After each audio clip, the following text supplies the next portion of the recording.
I'm at the University of Bangor in North Wales, where scientists are studying climate change in a rather unusual way.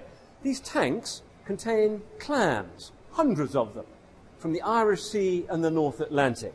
Here's one of them.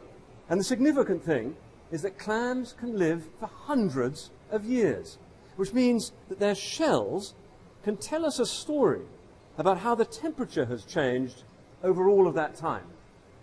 Now, it's well known that tree rings give you a lot of information about the life of a tree, in this case over about half a century. Well, the layers of a shell of a clam can do pretty much the same for life down in the ocean. So what they do is they take a cross-section, a slice through the shell, end up with something that looks a bit like this, and from that they take an extremely thin sample. Here's one, you can hardly see it on this slide, and they pop that under the microscope, and this is the result. It looks exactly like the tree rings, in fact, in close-up, and the thicker bands indicate a decent year for the clam, the thinner bands indicate a tough year.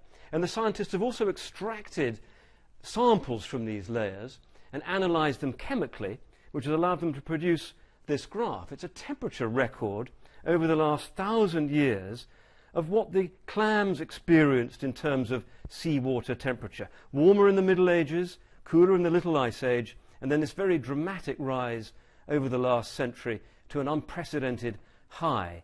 Now, one of the clams that contributed to this study is this one, the longest lived creature known to science, astonishingly 507 years old. It's just one example of a whole range of research that's going on to try to contribute to a better understanding of climate change.